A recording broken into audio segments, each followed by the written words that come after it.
Hello friends, आजच्या mini blog मध्ये तुम्हा सर्वांचं स्वागत करते.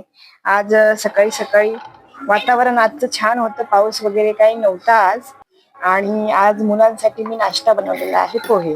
ओके, आता पोहे तर सगळ्यांच्याच घरात बनतात सकाळी सकाळी आणि ते सर्वांनाच आवडतात.